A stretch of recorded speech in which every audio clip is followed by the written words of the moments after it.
All right, folks, it's the best of the year so far. We've got some crazy good metal albums that you need to stick around for the whole thing. Be sure to leave yours down in the comments, too.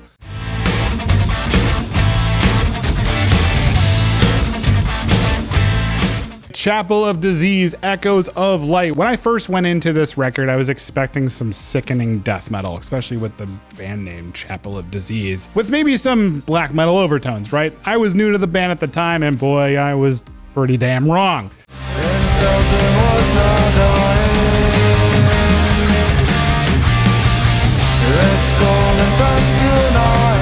This record defied every single one of my initial expectations. There are death metal roots here, sure, but when they venture into those diverse subgenres, that's when the magic really happens with this record. Tracks like Gold Dust reminds me of Sumerlands and Tribulation, while Shallow Nights sounds like an 80s ballad with dreamy vocals.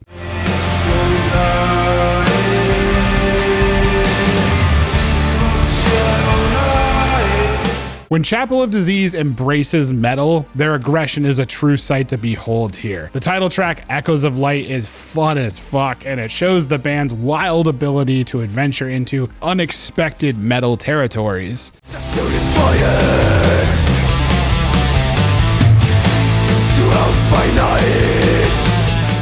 This album offers a highly intriguing and memorable experience, surprising the hell out of me and made me a new fan of the band. If you somehow missed this album, it is absolutely worth exploring, but if you go in expecting orthodox death metal riffs, you might be unpleasantly or pleasantly surprised. Check it out.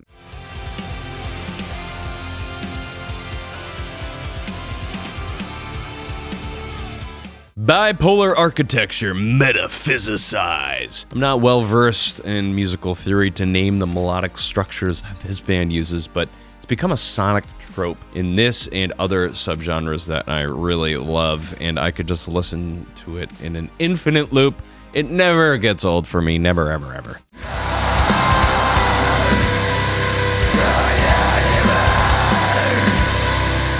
This album leans into that melodic key structure, and guess what? It's magnificent. You start throwing in tropes associated with post-metal and black gaze. It showcases into a well-rounded metal album.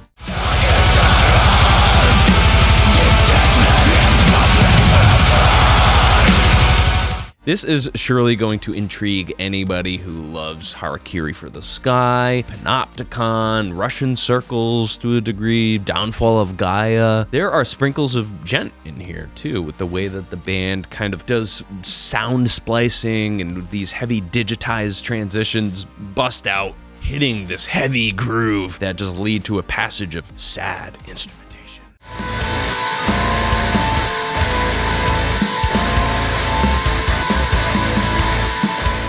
My only ding on this near-perfect record is the vocal dynamics are very one-dimensional. The band seems to either be self-aware of this or intentional in the flat delivery, because there are long passages where the vocals just don't even show up, and it gives the album a lot of breathing room.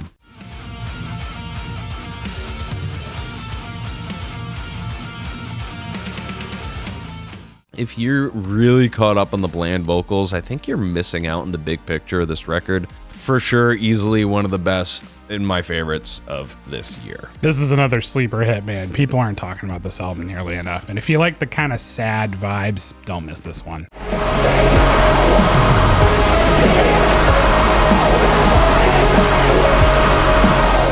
Labyrinthus, Stellarum, Vortex of the Worlds. If you check out nothing else of my picks, please check this one out because this band is unbelievable. Ukraine's Labyrinthus, Stellarum ventures boldly into wild cosmic territory with their latest release, Vortex of the Worlds.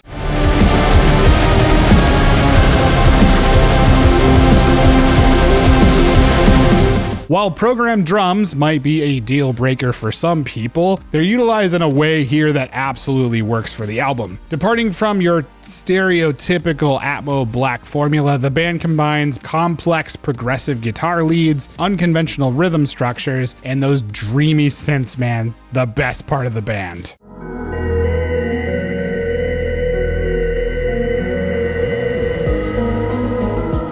Despite lyrical themes of cosmic disorder, the music exudes energy and upliftment thanks to the outstanding keyboard arrangements. At just 36 minutes, Labyrinthus Stellarum's concise approach stands out in a genre that's just prone to excess. Sorry, not sorry. This is a killer take on atmospheric black metal, blending those electronic experimentation elements with dreamlike wonder. Do not miss this record. This year I learned that I like Job for a Cowboy.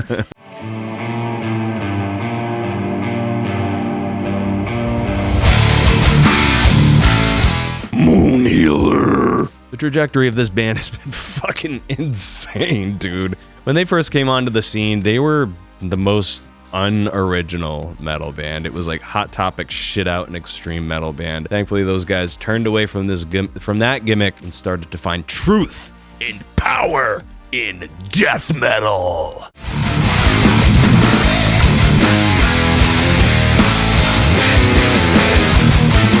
Death metal just hasn't really been doing it for me this year. I know you're on the opposite end of the spectrum. Absolute opposite end. But this album easily has everything from soup to nuts that I love about modern death metal, blending ferocity and introspection into a tight 40-minute package of brutality.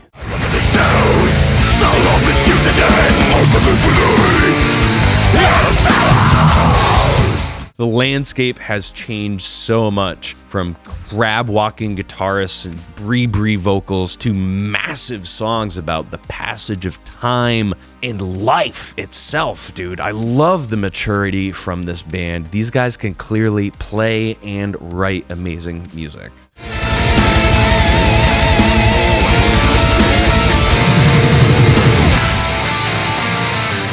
There's something special about this record in literally every aspect. From the bass tones that reach out and touch you to the pummeling, chaotic death metal riffs, dude. The atmospheric, nearly psychedelic sections, man. This album has everything I want and love in a death metal record. It's perfect.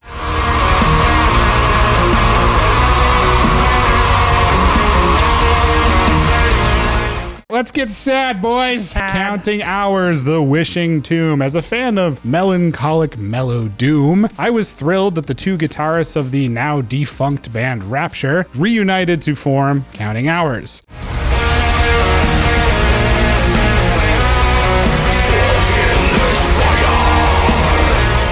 Now with their eagerly awaited follow-up, The Wishing Tomb, the band delivered another dose of high sadness and high despair. Timeless Ones, which is one of the opening tracks, shows the band's mastery in melancholic doom.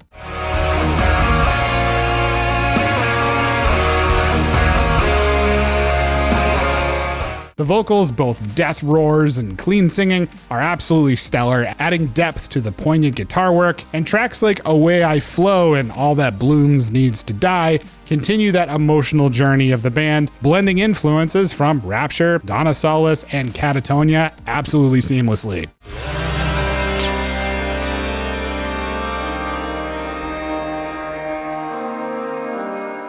Despite a few minor missteps on the record, such as a slightly overlong title track, the album's 48-minute runtime feels perfect to me. No closure. With The Wishing Tomb, Countless Hours strikes a balance between their old sound in Rapture and also their old sound in the band, and then just something new, making it one of the top metal albums of 2024. I would be very surprised if this doesn't make it to my end of the year list. Do not miss out on this heart-wrenching masterpiece.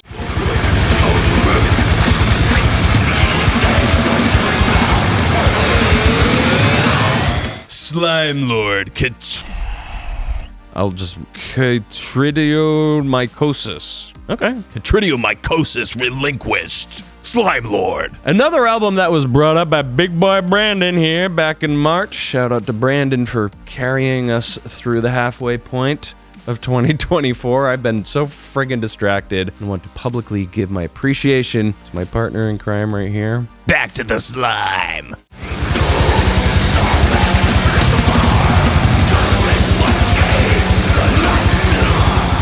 Wild to think that if I'm searching for existential answers to the most profound questions in life, I often turn to extreme music.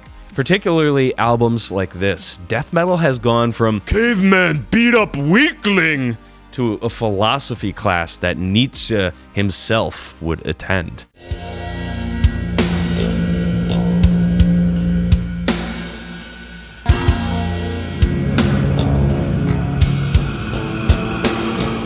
This is death doom of epic proportions, dude. Roping in vibes from slow bands like Yob or Warning even, and taking you on a chaotic ride as they pull sounds from Tomb Mold or Blood Incantation.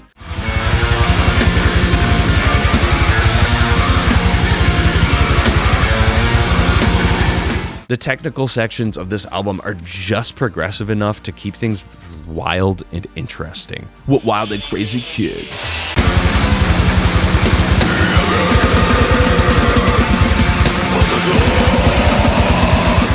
Probably my top 3 of my favorite albums of these 5. It's super interesting, captivating, just seems to answer questions I never thought I would find answered in extreme music. It's pretty rare when I find an album and I immediately text you to check it out. This was one of those records. If you missed this one, fix that. Yeah, stop what you're doing right now and come back.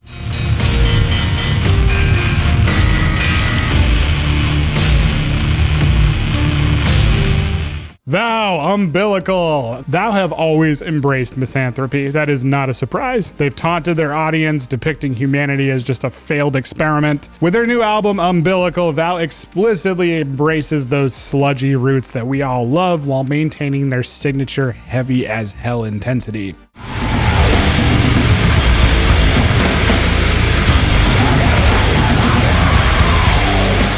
Vocalist Brian Funk describes the album as a self-diss, which is kind of funny to me. They're confronting the compromises of the band that they've made over their career, and it works. They're pissed off.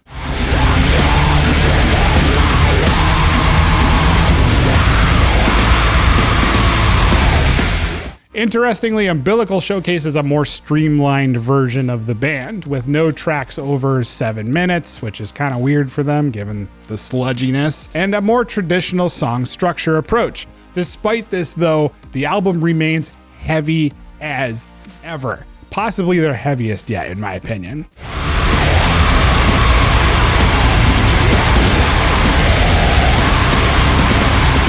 The lead single, I Feel Nothing When You Cry, features some really impressive and upbeat drumming structures, thick as hell guitar riffs, unsurprising, and introducing more hooks, which I really appreciated.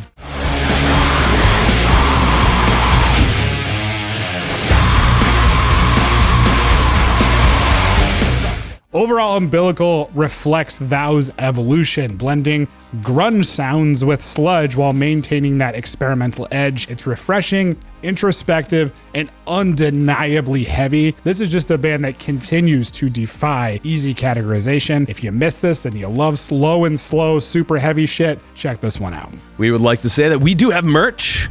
We have merch, we have shirts and stickers and things like that, and yeah, you can buy it online. It's down below in the descriptions. Shot down in cold blood, didn't know my name, no one understood.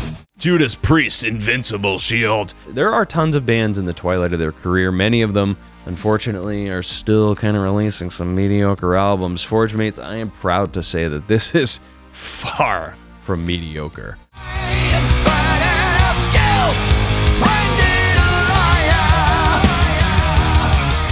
It's hard to believe that these guys have been at it for nearly 40, 50 years, but we've talked about plenty of other bands that are going on, 4 or 5 plus decades, and they still kill it. What's great about this record is that it truly doesn't let up, even with the mid-paced songs showcasing some of those incredible guitar vocal runs.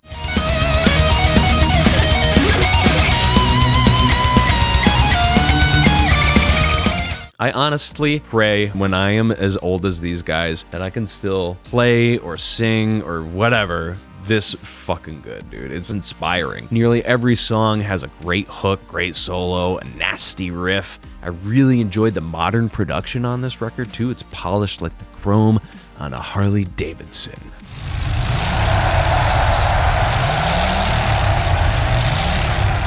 Easily a highlight of their late career. Is it better than Firepower? Splitting hairs here, but I could easily see this album being in like the top 5 of their overall discography.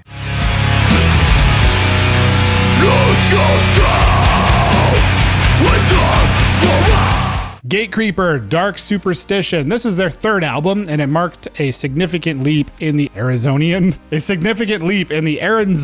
Oh my God, it's Arizonan. That's a name. We are Arizonan. Marked a significant leap for the Arizona-based death metalers known for their desert-inspired cactus prickly brutality. Their new release delves deeper into the gloom, blending abyssal heaviness with silky desert melody.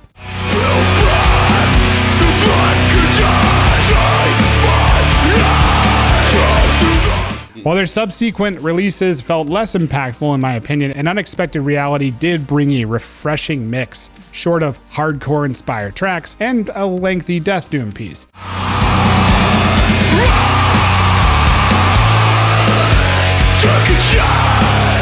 After 4 years, we've got Dark Superstition, and they've maintained their raw edge and upped the fucking stakes with Nuclear Blast to back them. This album features memorable, distinct tracks like Dead Star, The Black Curtain, and Superstitious Vision. Think Olden Flames mixed with Dismember and the low-tuned growl of the Swedish sound. It sounds so good.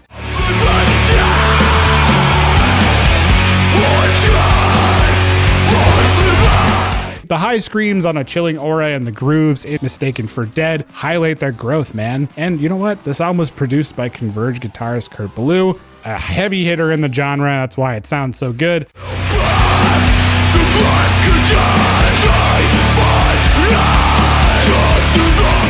Dark Superstition confirms Gatecreeper's black magic, positioning them as one of this generation's standout heavy death metal bands. And you know what? They deserve your support. Check them out.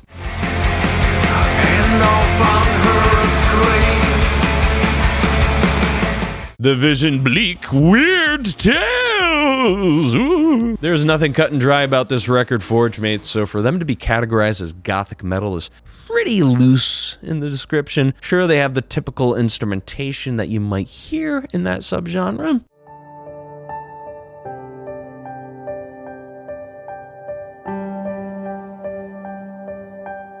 But for all the best reasons, this band refuses to stay in a corner, intricately weaving between old analog-sounding atmospheres to modern, in-your-face death metal riffs with sharp guitars and huge-sounding drums.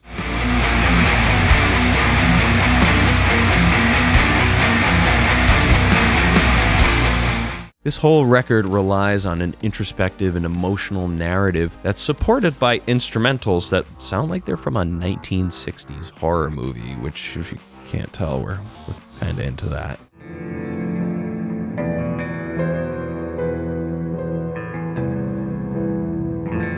This is a terrific album, and in the head-to-head with My Dying Bride's record from this year, I think I would take this one. Yeah, I think I would, man.